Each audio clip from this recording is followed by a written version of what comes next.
My job is to make seemingly impossible things happen very quickly. We deal in what we call moonshots, that real lofty goal that seems like it can't be done. It's said that if you stop being curious, you stop growing. I'm David Wylie. This is Dave Wants to Know. Welcome, everyone. And on with us today is a very special guest, Chris M. King, executive performance coach, motivational speaker, and author, the founder of the Status Flow. It's a consultancy that deals with all these things. Chris, thanks so much for being with us. My pleasure. So good to be here. It's really exciting. Now, I got to tell people here right off the bat, well, I'm really honored to have you here. We have a long friendship, and right, we got some history. We actually go way back to the radio days. Now I'm off the radio. I don't know if you're still doing that or not, but I'm off. But you and I met working at a LA area radio station where we both were on-air personalities. Yeah, it was kind of one of the things that is something of my credibility now in my chosen career. Because my organization, while there's no shortage of performance coaches that kind of do the standard stuff, I don't do any of that stuff. I don't do the leadership development or the team building. I don't fix culture problems. I don't deal in dumpster fires. My job is to make seemingly impossible things happen very quickly. We deal in what we call moonshots, that real lofty goal that seems like it can't be done. As you know, David, getting a job in radio, even back then was pretty much impossible. And so the fact that we had those careers, right? I trashed a marketing career so I could, make dirt and and because I wanted a radio career. And so here I am today. Yeah, I want to talk about that because before you got to where you are now, and I only knew you as a DJ, and you and I probably never had any deep, dark conversations back then. So we just knew each other professionally, more or less, and just, kind of pleasantries. But in reading and kind of getting to know who Chris M. King is, you didn't have a good start in life, tough childhood, and things didn't really go your way. Maybe kind of tell us your story and how at least you got to the radio point. There was a lot going on before that. Yeah. Well, I grew up in a very privileged neighborhood in a rather scary house. My father, he comes by honestly, he's not a bad person or something. He had a really rough go. And, one of those things, I mean, he had a tough childhood. He was brought up through the Catholic school, this is in the 40s and 50s, right? Which is a very different place back then. And he was a child prodigy. Like he's one of those ridiculously brilliant people. Like he never went to college. He almost didn't graduate high school, but he built his career as an electromagnetic compatibility engineer. And so he's one of those guys that's so smart. He just, like, most people don't know what to do with somebody like that. And so he struggled in his own way. By the time I showed up, I was the third of three children. My eldest sister died when she was 11 years old. And so I was raised in the wake of her death. And so, dad did the best he could to try and keep together, but, there was a lot of rage and a lot of abuse, and there was, he was drinking and he was working a lot. He made a lot of money, but he was really just doing his best to hold it together. And so, you mentioned your dad. Is mom in the picture at all, or? She was, yeah, mom. And all three of my parents are still alive. My dad, my stepmom, and my mom. They stayed together until I was I think dad left when I was about 8. They got divorced when I was 10. He got remarried when I was about 12 or 13. But mom's been around. She's a 49ers fan, so she's real disappointed right now. But I'm a Raiders fan, and we've been disappointed for 20 years. So she was a Raiders fan when the Raiders were in LA. She's kind of a hometown thing. She lives up north of San Francisco now. And I told her, "Mom, you're an elderly white woman without a criminal record. You can't be a Raider fan. That's not going to work." You know what I mean? Wait, you can't say that. So part of you had the rough childhood and dad's pretty tough on you. Mm. And so you're looking for some successes. And one thing I found interesting is you learned how to ice skate. Yeah. And within a year, you're playing college hockey. Yeah. Is that a Yeah. real thing? Yeah. Yeah. I was about 22 and my roommate was playing on the local team and I decided that looks like fun. I want to do it. And the things that were in my way, I'm from the west side of LA, not really a big hockey town. I was failing out of my junior college at the time and I had never ice skated before. But I just started skating. I started skating and training and doing all the things. Of course, that I still had to figure out how to handle a puck and do the stick. And so I worked at a pizza place. I would throw cornmeal on the floor at 2, 3, 4 in the morning and practice stick drills. I would talk to the coaches at the rink and be like, "What do I do? What do I do? What do I do?" And I just trained like a crazy person. And this again, kind of like my radio career, just like this is again one of those seemingly impossible things that is like, there's no way you can do that. No, I was leading the team in the state championships that year. I was fourth in goals and first in assists. How crazy. And you never had an inkling that that was something you wanted to do before then? No, no. If you'd have told me, Chris, you're going to play ice hockey, I would have told you you're out of your freaking mind. Like that, it was never a thing. I mean, I'm 5'6", and at my heaviest, when I was really bulked up, I was 153 pounds, 155 pounds, soaking wet.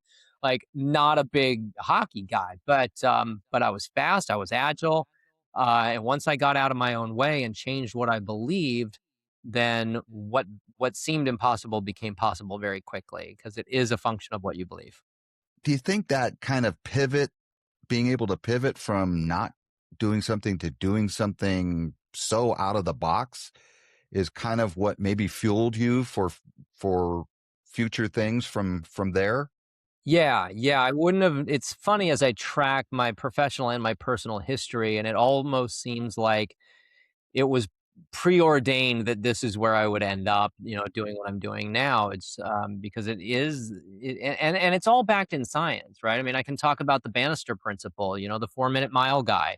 Nobody had ever run a 4 minute mile until this guy did it, and then all of a sudden the world changed, right? And people started doing it, all the time. So once you change your belief, well, that's when physical world reality starts to show what you can really do. So was that a turning point for you? Did you like, okay, I'm capable of doing some things here?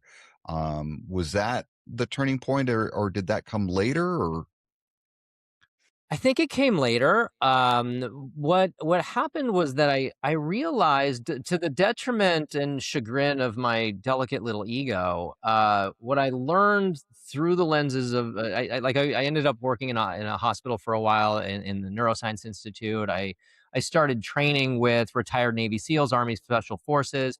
What I learned is that there's nothing special about me. It's all a function of neuroscience, right? It's a function of the way the brain works, the way the body works, and because it's all science backed, it's like, well, this is actually scalable. If it were just me or a handful of people on the planet, well, that's great for them, but it sort of sucks for the rest of us, kind of thing. But it's like, no, this is any human can do this, if because humans, everything is a system, right? Like a business, a team, a human being is a system. Any system can be hacked if you understand how that system works. And the way human systems work, they are hardwired for peak performance. okay, so how do we get from the DJ spinning the oldies or contemporary, whatever they call it, Right. classic hits, Mhm. to a guy that's talking about hacking what our brains, our personalities? How I did that shift come? Well, I think I came by rightly. I mentioned my father. He's a systems guy, right? He's an engineer, and so when I grew up, he's anti-sports, like could not care less about sports if he had to. So I didn't grow up talking about baseball or anything like that. I grew up with him, And while it was way over my head, he was talking quantum mechanics and subatomic physics and string theory and all the super, electromagnetic interference. And so I think it planted a seed, even though I certainly couldn't get it when I was 6, 7 years old, it did plant a seed. And so when I started tracking things through my life and I started kind of feeling into things, I just picked it up, I guess. And then when I started learning about how this is possible through human physiology, I started training with Stephen Kotler at the Flow Research Collective. I did a program with Jamie Wheel at the Flow Genome Project. I got really geeked out in this stuff, and then when I realized, well, I can build a business on this, which is great because I don't actually want to work for a living. I just want to do cool stuff that I really like doing. So So what is that? Is doing cool stuff? Is cool stuff helping others, getting information out? What is the cool stuff that you like to do? Maybe get into some of the nuts and bolts of what is status flow and what is it you do to help people with the way they think, the way they process business and life. yeah, it's like picking a lock in a door. If a key there inside a door lock, there's what we call tumblers. And the key arranges the tumblers very specifically so you can unlock the door or turn the knob. And humans are like that. There's like these tumblers, and the tumblers are going to be the very belief system that runs in their head, right? Like just like a phone or a computer has a belief system, so does every human being. We call it a belief system. It's the human operating system. That system creates every thought that they have. They experience those thoughts as feelings. Feelings then drive their actions, and their actions produce their results. Now, the results are unconsciously pre designed to support and validate the system. So there's this feedback loop running. So if you interrupt that feedback loop, well, new ideas and conscious awareness can come in. And so it's all tools, all skills based training. And I just like seeing people get what they didn't think they could have. I love seeing people win. Whether it's an individual or a team. We work with individuals. We also work with, I'd say most of our clients are going to be multi 6 to low 8-figure businesses and small teams within those organizations, and they have some crazy idea that they want to do, or they want to do what they're already doing just a lot quicker. The moonshot. Moonshot goals. I mean, I'll give you a case study real quick. There's a client that I have. She's got a digital marketing company in Dallas, and she hired me for the standard business performance improvement kind of stuff. But there was a whole host of other things going on. She was married to a clinical narcissist, which like a clinical one, the real deal, not just the casual thing we throw around. Okay. But fast forward, she got a divorce. She got the house in the divorce. We got the house refinanced, so she was better resourced. Got her off of her anti-anxiety and her antidepressant medication, so there's a lot less brain fog and she could think a lot better. She dropped 45 unnecessary pounds. We more than doubled her business, and all of this happened in 13 months. What? Yeah, yeah. And so I'm having a hard time understanding what it is that's all involved here. Is it just reframing how you think? It Um, is reframing how you think. It's changing what you believe because, again, the Bannister principle shows that you will create, validate, and recreate the reality of your expectation or your understanding. So if I can change your expectation and understanding, I can change your results a lot quicker. Like when I'm working with an organization, I say, don't bring me your KPIs and your market trends and your sales histories, to that first meeting because it's just going to retard what I think I can do. Now, if you want, I'll give you a little parlor trick because this is kind of fun. okay. Because it is going to physiologically change the way your brain works. So think of something that you really want, and you have some kind of emotional charge around not having it. And you're not going to tell me what it is. So make it real. Think to yourself in your mind, I just want whatever that thing is, and touch into that feeling state. Maybe there's some frustration, anger, maybe there's sadness or shame around not having it. But think to yourself, man, I just want whatever that thing is. Now think it without the word just in that sentence. I want whatever that thing is. what is the difference that you notice in the experience you have when you remove the word just versus when the word just is in there? Like, it's subtle, but what do you notice? It feels more realistic, more real. It feels more realistic, and feelings drive actions, and actions produce results. What I just did there was I produced a subtle change in the way the neurotransmitters were functioning in your brain. It's a physiological effect, which then has an effect on your feeling state. Feelings drive actions, actions produce results. It also has an effect on your very human energy field, right? We're beings of light and energy, not just carbon-based life forms. Um, so when you start calibrating those tumblers to an expected outcome, to a desired outcome, well, you can make it happen a lot quicker.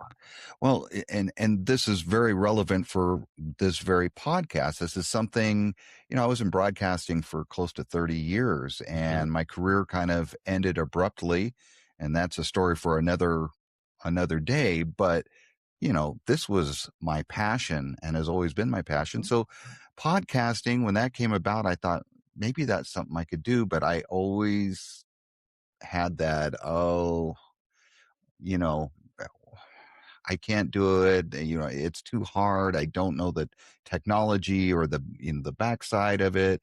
Who would want to listen to me talk? And I finally, it was actually this, during the holiday break this year that I said, you know what, I'm just going to go for it. And if it doesn't work, it doesn't work. But I don't want to be that guy that says, what if, you know, Mhm. when you come at the end of life. And that's kind of what you're talking about, That I that's think. how my radio career began.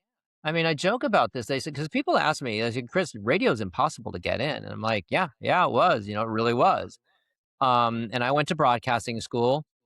I think one other person out of the hundreds that had gone through around that time frame got a job in radio. Like, how did I do it? Simple. I was too dumb to know that I couldn't. Yeah, my parents, I told them I wanted to be a broadcaster, and they're like, you need to have a backup plan. And I'm like, Right, well, okay.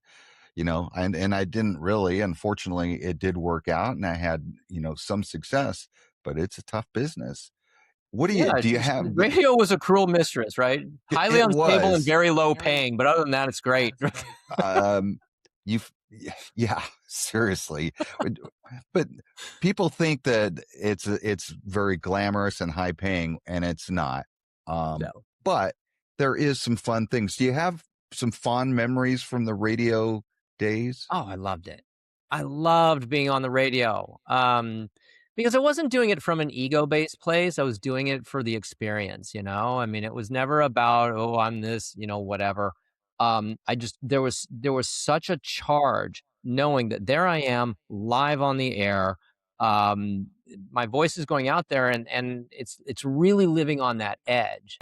Hmm. And that was just there was so much juice in that for me. It's almost like I wasn't doing it for me, I was doing it for it. Like radio was just this thing that I was devoted to. And that's what made it work. Yeah, it would be wild for me to go out in the community and even go to a restaurant and something and have somebody recognize your voice, or if you're doing business somewhere and you give them your name, they're like, "Hey, is that the guy on the radio?" That was fun. Didn't Yeah. pay the bills, but it I mean, was my friends fun. would call me. They would just call me, be like, "That's you. Like that's you on the radio. Like I know that guy. It's so weird." I was like, "Yeah." Yeah. It is weird. And it would be even weird when I would go to a new station and I would listen to the station before I join them. Like, I would even start putting the people on a pedestal who I ended up working with for many, many years. Mhm. It's kind of funny how that.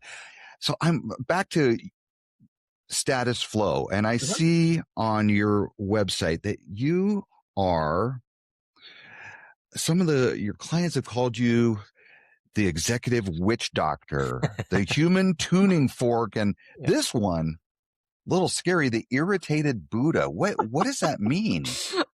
Where are That these names coming from, Chris? You're going to scare people. It's terrifying. I had a client say to me, because I was so my branding person, Heather, she's amazing. I mean, she's just amazing. And she's the one that coined the phrase, you're like this irritated Buddha. I thought it was so funny because I'm edgy, I'm irreverent, but I do have a lot of this kind of cosmic knowledge, if you will. And this one client said to me, said, when she was interviewing, they said, what is it like working with Chris? He said, do you know that scene in Doctor Strange when she pushed him like out of his body and he went spinning through a psychedelic universe? And she said, yeah. I says, it's like that. That working with Chris is like that. And so and I think he's Interesting. the one that coined the phrase that called me the executive witch doctor. He said, you're not a coach and you're not really a consultant. I said, what am I? He said, you're this sort of weird voodoo witch doctor shaman thing. I don't, and so I bought a hat, and just But despite the names, you're dealing with real science. This isn't just voodoo that you're making up. Right. See, here's the thing, and because most, like I said, most coaches are going to deal with all the standard stuff, right? And they're going to talk about KPIs, and they're going to talk about the market trends. They're going to get into the physical world reality of things, and that's great. It's not that it's wrong. It's just that physical world reality moves slower than the energetic. It's like, look, if you want to, let's say you want to lose weight or get in shape, most people start addressing that problem in the physical, right? They start thinking about what they eat and going to the gym. That's not where the problem started. That's where the problem finished. And so you're starting at the wrong end and swimming upstream to try and fix this, which, requires a lot of willpower, which is an exhaustible resource. And that's why people have such a struggle with this. The problem started in this kind of ethereal, energetic thing. It started in the subconscious. It starts really even in the DNA. So if you start where the problem started and let it flow downstream to the physical, it's a lot easier. It's a lot quicker. And it sounds like woo woo hippie stuff, but to your point, no, this is all backed in energy and science. So let's take the example of weight loss. Someone, Mhm. I'm 50 pounds overweight. I'm going to hit the gym. I'm going to hit the gym. Yeah. But you're saying the overweight is actually response to something else. I'm saying it's where that has that person's attention is where that problem finished, right? It's like they're overweight, the end. Like that's where it all starts. So James Clear talks a little bit, he kind of gets close to this in Atomic Habits. But if somebody says to me like, okay, we want to, and they do often, they'll say, hey, I want to add like a physical fitness component to our engagement. I said, okay, so here's your physical fitness routine to get started. Look, do whatever you're going to do. If you're going to change your diet, that's fine. If you're going to go to the gym, that's fine. It's incomplete. Here's the thing you're going to do is you're going to sit 4 minutes a day in silence with your eyes closed, imagining how good it feels to be in shape. Like immerse yourself in that experience. Imagine subtle things, walking down the stairs, bending over to tie your shoes. Imagine what that would feel like if you were fit. So it's like This has a visualization. like a like a deep visualization, like an immersion in the experience. The reason this works is because it's, if I oversimplify it, it's like dress for the job you want, not the job you have. It changes your feeling state. Visualization, we know how powerful that is. It also has a physical effect in terms of subatomic physics. The act of looking at an object has a physical effect on it at the subatomic level. We can measure that. We know that. You can lose weight. You can build muscle mass by visualizing, by imagining, by immersion in an experience like this. And it starts to change kind of your self-concept, your identity. It changes your energy field. Again, just the same way putting on a suit feels different than putting on jeans and a t-shirt, right? It changes you. And this supports the sustainable outcome that you're looking for. And it can happen so much quicker. I mentioned the client earlier. I mean, this is not an isolated case. I had another client call me. She said, at 4 months, she texted me and said, you've doubled my revenues, you've eliminated my stress, and you saved my marriage. 4 months. It reminds me some of the stuff you're saying and I can't remember the name of him, but I believe it was an admiral that gave a famous speech, a commencement speech where he talked about get up every day, make your bed. Make your bed. Start the day with a win. don't sit around in your pajamas, actually get dressed.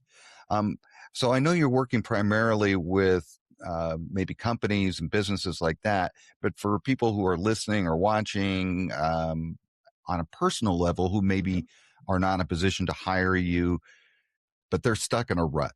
They're, Mhm. whether it's being overweight or depression, or they don't have the job that they want or the career that they want. Is there, a couple of things that you can kind of point them in the direction and say, hey, this is how you get out of that rut and start moving toward the goals that you want?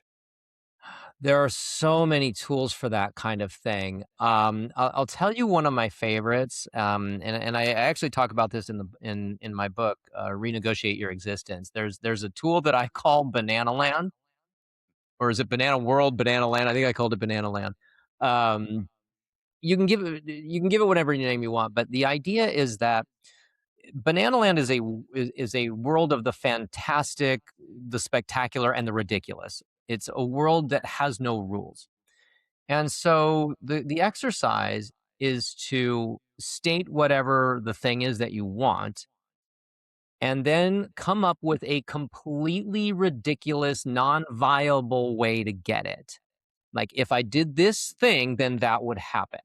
I'll give you an example of what I'm talking about. I was working with a client who was very stuck. She's up in the Bay Area, very stuck in work, stuck in life, stuck at home, stuck in marriage, stuck, stuck, stuck. And so I said, okay, we got to get out of stuck, because stuck has a real problem in terms of how we're thinking about things and the neurochemistry that's flowing when we're stuck. And the wrong part of the brain is operating when we're in that space. So I need to access a different part of the brain. So I said, let's go to Banana Land. What is one thing you could do that you would never actually do? But if you did it, you would no longer be stuck the way you are. And she thought about it for a minute and she said, okay, I could fake my death and move to Costa Rica. Ooh, Yes. If you faked your death and moved to Costa Rica, you would no longer be stuck there. True. What else? And she started just rattling off all these things. And what happens is that now what she's done is she's accessed the creative part of her brain, not like the neocortex that's an ongoing calculation of your history, but it's the creative part of the brain that's coming up with creative solutions. She's also laughing her ass off. So she's getting a lot of dopamine hits and having a good time. What happens with Banana Land is that the longer you spend in that space, these viable elements start to sneak their way into the solutions ideas. Normally inside of 20 minutes, you're going to have at least some ideas on things that you can do to move forward that will actually start to get the rust off the bolt. that's great. That's a great exercise, I think, for everyone out there to do. And I want to talk a little bit about your book. Mhm. What is it about, and where can we get it? It's a toolbox, just like that one. It has some case studies in there. It has a little bit of my personal history, but it's a toolbox. And again, all these tools are steeped in psychology, neuroscience, energy. Um, it's called Renegotiate Your Existence, Unlock Your Impossible Life. It is available on Amazon. I wrote it, and you're gonna love this, David. It came out in 2019. It took me, when I finally sat down to write it, I think it only took me 4 or 5 months. But I was so over me because I wrote it about 4 times, and so when I finally got done with it, I was so over me. I'm like, I don't ever want to read this thing again. And of course, now people started asking for the audiobook, which of course I can produce myself, right? I can do all the audio production in my sleep, but I didn't want to read that damn thing again. so so I So still did I you I do did it? I've done all the voiceover finally. I gotta Okay. finish the editing and produce it, but I'll get it out soon, pretty soon here. But it is a toolbox to get to kind of get you started, because the concept is very simple. You can renegotiate your job, you can renegotiate relationships, you can renegotiate your contracts or whatever. You can renegotiate your entire existence on this planet. I know because I've done it several times. I mean, I went from being a marketing guy making a lot of money to a radio DJ loving his life to working in the neuroscience institute of the hospital. I mean, I didn't have a clinical background, right? It's like, look, you can completely morph your reality. If somebody's watching this and they say, hey, I need to talk to Chris, or my company needs him to come in and give us some expertise, how can they get a hold of you? Yeah, the website's the easiest way. Website statusflow.net. Easy way to get a hold of me. We do have, because there are two sides to the business. The business to consumer side, we have a flagship program. It's called Moonshot. It's for individuals that have no way in hell could this possibly happen, but I really want it really bad. Um, I designed that program because I was a lot of people were like, I can't really afford that sort of thing. This program makes it so easy, and honestly, I think people in that program are getting the same results or sometimes even better than working with me one-on-one, and so I generally do more small groups of about 6 or 7 people, and it is so user-friendly, and they're in a supportive group with other people, working on their respective stuff. Very cool. Chris, my old friend, radio buddy. It is so good to see you and to hear the great things you're doing. But I'm not sure I can call you the what was it, Which the one? The witch irritated doctor? Buddha? The irritated Buddha? Yeah. Oh, that is hilarious. But Chris M. King, motivational speaker, coach, and fellow radio veteran. Thanks so much for being on the podcast with us and giving us your wisdom. Thank you so much for having me. It's so good to see you, and I'm so glad you're doing well and that your boys are good. I can't believe how old they are now. Oh my gosh. Okay, quick question. Yeah. What are you listening to? I know we don't have, but what kind of music you listening to? Yeah, I sort of quit anything that would be on radio. I mean, I still love my classic rock and everything, but I listen to a lot of like EDM and sort of woo-woo hippie weird stuff. So it's like, all right, hippie weird stuff and the classic rock. I can dig that. Love it. Chris, thanks so much. My pleasure. Thank you. You've been listening to Dave Wants to Know with me, David Wylie. A special thanks to Chris M. King from statusflow.net. We appreciate you tuning in to Dave Wants to Know. Please subscribe, share, and comment. We'll see you next time.